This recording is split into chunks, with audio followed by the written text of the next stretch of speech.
Hello friends, welcome to my channel studies on English classes. आज मैं class 12th के prose section chapter first Indian civilization and culture, भारतीय सभ्यता और संस्कृति, इनके लेखक महात्मा गांधी। तो चलिए हम लोग जो है सबसे पहले महात्मा गांधी के बारे में जानते हैं कि Mohandas Karamchand Gandhi 1869-1948, popularly known as Bapu or the father of the nation, was more a spiritual leader than a politician। कह रहा है कि मोहनदास करमचंद गांधी जी का जन्म 2 अक्टूबर 1869 ईस्वी को हुई थी और इनकी मृत्यु 30 जनवरी 1948 ईस्वी को हुई थी, जिन्हें बापू या राष्ट्रपिता के रूप में जाना जाता था। ये एक राजनेता से अधिक आध्यात्मिक नेता थे। He successfully used truth and non-violence as the chief weapons against। उन्होंने भारत में ब्रिटिश शासन के खिलाफ मुख्य हथियार के रूप में सत्य और अहिंसा का सफलतापूर्वक उपयोग किया और भारत को स्वतंत्रता प्राप्त करने में मदद की। From 1915 till 1948, he claimed he completely dominated Indian politics। 1915 से 1948 तक वह पूरी तरह से भारतीय राजनीति पर हावी रहे। He died at the hands of a fanatic on 30 जनवरी 1948। 30 जनवरी 1948 को एक कट्टरपंथी के हाथों गांधी जी का निधन हो गया। His autobiography, My Experiments with Truth, and the numerous articles that he wrote for Young India and the speeches that he delivered on different occasions reveal him not only as an original thinker, but also as a great master of chaste idiomatic English। कह रहा है कि उनकी आत्मकथा my experiments with truth और कई लेख जो उन्होंने यंग इंडिया के लिए लिखे और जिन भाषणों को उन्होंने विभिन्न अवसरों पर दिया, उन्हें न केवल एक मूल लेखक के रूप में प्रकट करते हैं, लेकिन यह भी एक महान गुरु के रूप में पवित्र मुहावरेदार अंग्रेजी हैं। In the following extract, Indian civilization and culture,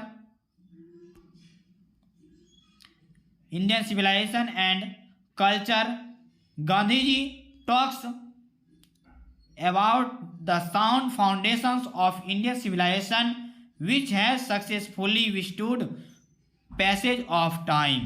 कह रहा है कि निम्नलिखित निष्कर्ष इंडियन सिविलाइजेशन एंड कल्चर, भारतीय सभ्यता और संस्कृति में गांधी जी भारतीय सभ्यता की ध्वनि नींव के बारे में बात करते हैं, जो समय बीतने के साथ सफलतापूर्वक समाप्त है।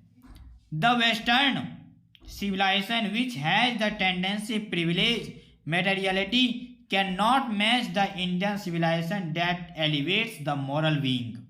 कह रहा है कि पश्चिमी सभ्यता जिसमें भौतिकता की विशेषाधिकार की प्रवृत्ति है, उस भारतीय सभ्यता से मेल नहीं खा सकती है जो नैतिकता को बढ़ाती है। This lessons Indian civilization and culture, भारतीय सभ्यता और संस्कृति। I believe that the civilization India has evolved is not to be beaten in the world. मुझे यकीन है कि जो सभ्यता भारत ने विकसित की है वो विश्व में कहीं भी मात खाने वाली नहीं है।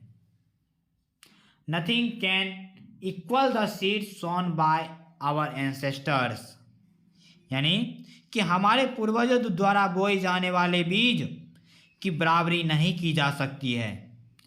Rome went, Greece shared the same fate, the might of the pharaohs was broken, Japan has become westernized, of China nothing can be said, but India is still somehow or other sound at the foundation. यानी कह रहा है कि Roman सभ्यता समाप्त हो गई, यूनान के साथ भी ऐसा ही कुछ हुआ। फिरौन की ताकत भी समाप्त हो गई, जापान का पश्चिमीकरण हो गया। चीन के बारे में कुछ नहीं कहा जा सकता है, परंतु भारत की सभ्यता अभी भी किसी न किसी तरह बरकरार है। देखिए, the people of Europe learned their lessons from writings of the men of Greece or Rome, which exists no longer in their glory. In trying to learn from them, the Europeans imagine they will avoid the mistakes of Greece and Rome. Such is their pitiable conditions. कह रहा है कि Europe के लोग उन यूनान एवं रोम के लोगों के लेख से सीखते हैं जिनका अब पूर्व गौरव बाकी नहीं रहा।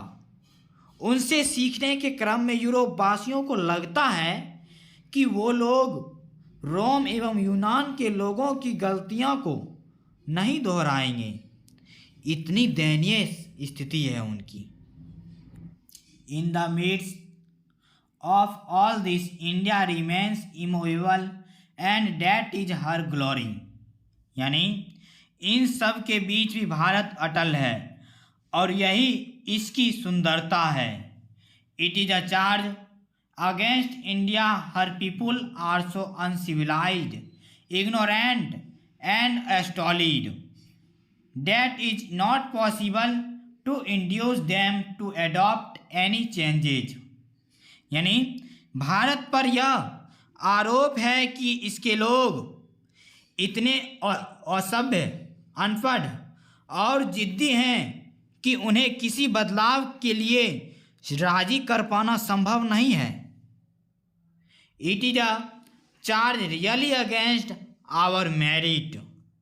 यानी यह सचमुच हमारी श्रेष्ठता के ऊपर लगाया गया आरोप है।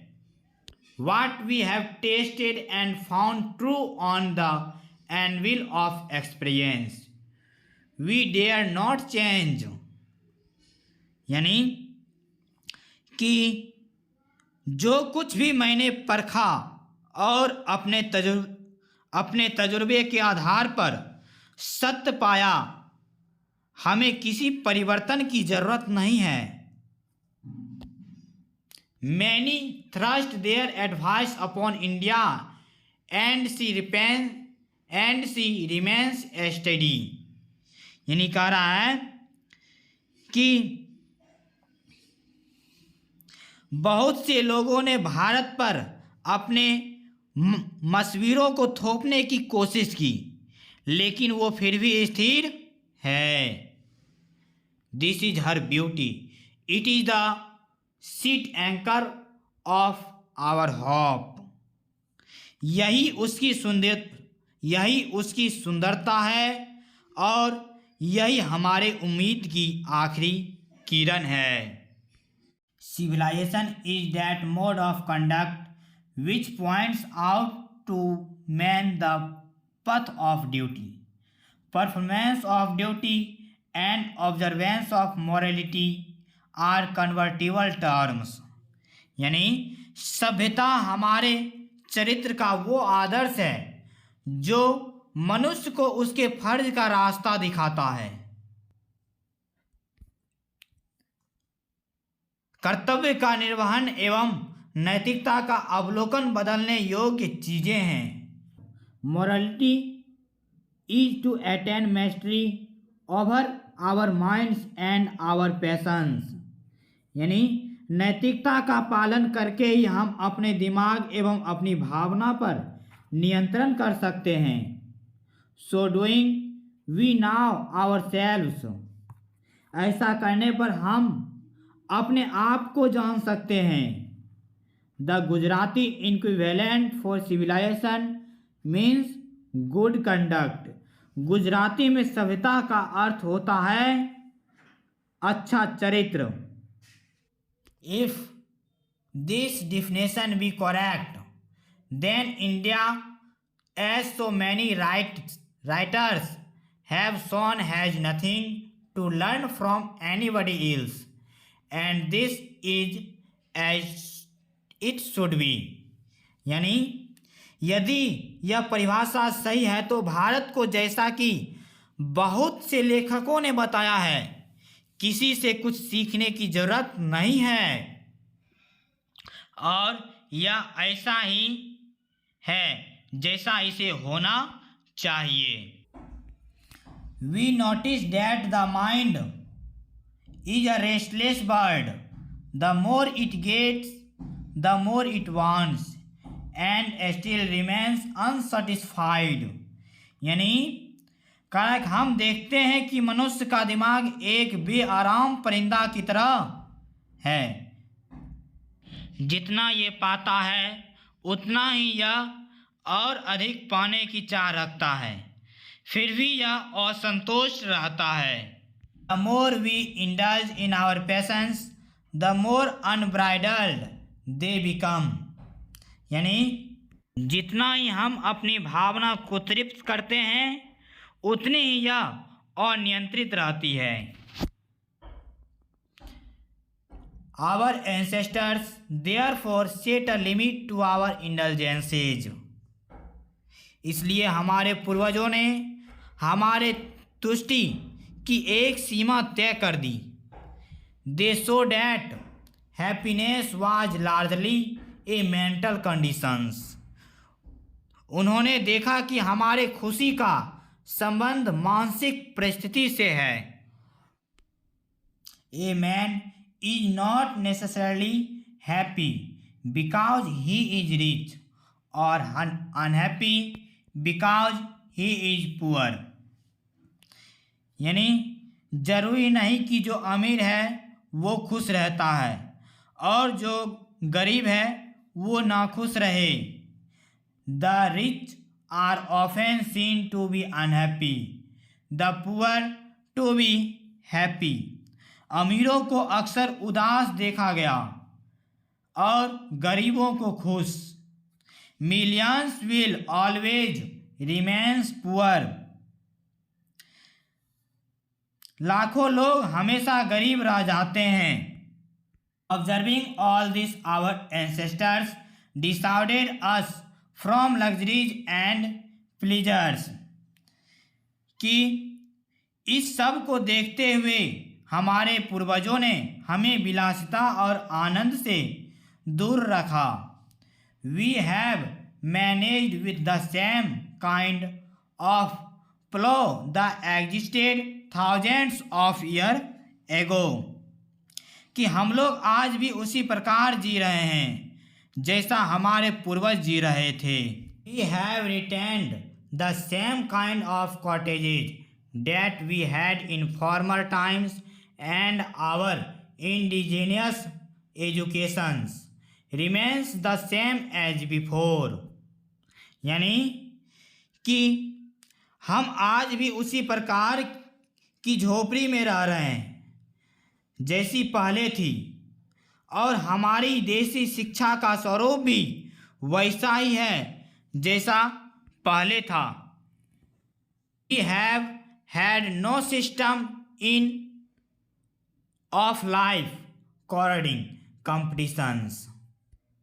यानी कह रहा है कि हमारे यहाँ जीवन को बर्बाद करने वाली प्रतियोगिता की पद्धति नहीं था.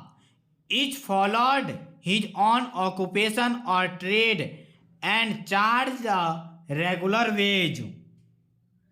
कह रहा है कि धंधे में एक नियमित मजदूरी के साथ लगा है. It was not that we did not know how to invent machinery, but our forefathers knew that if we set our hearts after such things.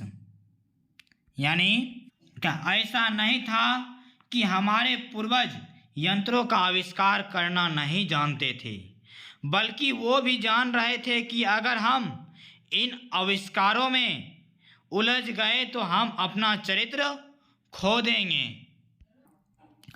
They therefore, after due deliberation, decided that we should only do what we could with our hands and feet. उन्होंने गहन विचार विमर्श के बाद ये फैसला लिया कि हम अपने अपने हाथ पांव पर निर्भर ही रहें.